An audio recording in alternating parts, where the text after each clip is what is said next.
সানকুইক চলতি পথে ইফতার।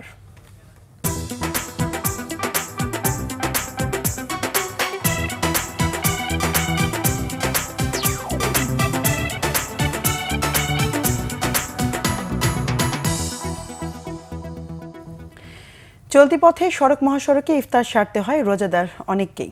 ঢাকা পটুয়াখালী মহাসড়কের পাশে তাদের কথা মাথায় রেখে সুস্বাদু নানা খাবারের পসরা সাজিয়েছেন ব্যবসায়ীরা। আবার কয়েকটি পরিবহনে পরিবেশ করা হচ্ছে বিশেষ ইফতার। পটুয়াখালী থেকে KM শাহাদাত হোসেনের তথ্য ছবিতে ডেস্ক রিপোর্ট। ইফতারের সময়ও ছুটে চলেছে পদ্মা সেতু হয়ে দক্ষিণাঞ্চলের বাসগুলো। ব্যস্ত জীবনে যাত্রীদের জন্য ঢাকা পটুয়াখালী মহাসড়কের পাশে রোজাদারদের জন্য ইফতারের পসরা সাজিয়েছেন ব্যবসায়ীরা। ইফতারের আগে বাড়ি ফেরা যেহেতু অনিশ্চিত, তাই রাস্তার পাশে বিভিন্ন পয়েন্টে যাত্রা বিরতি দেয় পরিবহনগুলো। ইফতার সারেন রোজাদাররা। গাড়ির যাত্রীরা আসে নেওয়ার জন্য, আর এখানে আমাদের বিভিন্ন হরেক রকমের আর কি ইফতারি তৈরি হয়।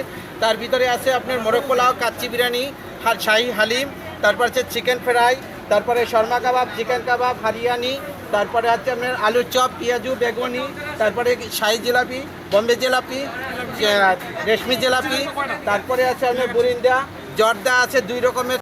এছাড়া কয়েকটি পরিবহন গাড়ির মধ্যেই রেখেছেন ইফতারের ব্যবস্থা।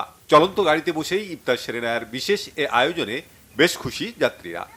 ইফতারের সময় তাদেরকে সুন্দর একটা প্যাকেজ ইফতার দিচ্ছে, এটা খুবই অসাধারণ উদ্যোগ এবং গ্রিন লেন কর্তৃপক্ষকে ধন্যবাদ। আর বিশেষ করে আমরা দেখলাম যে এই সড়কে ঢাকা পটুয়াখালী মহাসড়কে যতগুলো গাড়ি চলে তারা সবাই যাত্রীদের জন্য কিছু না কিছু ব্যবস্থা করেছে, যে আসলেই তাদের জন্য প্রশংসার দাবিদার। এবং বিশেষ করে রাস্তার পাশে যে রেস্টুরেন্টগুলো, সেখানেও কম মূল্যে অনেক সুস্বাদু খাবার পাওয়া যায় এবং আমরা দেখলাম যে অনেক রেস্টুরেন্টগুলোতেই সুস্বাদু খাবার রয়েছে, যেটা আসলে রোজাদারদের জন্য একটা তৃপ্তিদায়ক ইফতারের ব্যবস্থা করেছে। শুনেছিলাম যে ইফতারটা নিয়ে কি হবে, কোথায় থামাবে বা কী হবে, এটা নিয়ে খুব টেনশনে ছিলাম। তো আমি আজকে যখন টিকিট কাটার আগে অনলাইনে দেখলাম যে ওনারা নাকি এই গ্রিন লাইনে প্রত্যেকবার মতো এবারও নাকি ওনারা ইফতার দিচ্ছেন।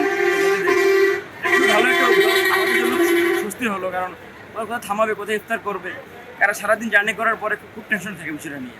খুবই সুন্দর একটা উদ্যোগ, আর এখানে সুন্দর পরিষ্কার পরিচ্ছন্ন পরিবেশে ইফতারি পসরা সাজানো আছে, যেটা খুবই ভালো লাগছে। আর এখানে বিশেষ করে এই হাইওয়ে রেস্টুরেন্টটা খুবই আমার কাছে মনে হলো যে পরিষ্কার পরিচ্ছন্নতার দিকে বেশি নজর দিয়েছে। আর এভাবেই অন্তহীন চলার এই জীবনে কোনো না কোনো উপায়ে ইফতারের ব্যবস্থা করে নেন ধর্মপ্রাণ মুসল্লিরা। Bangla vision news desk.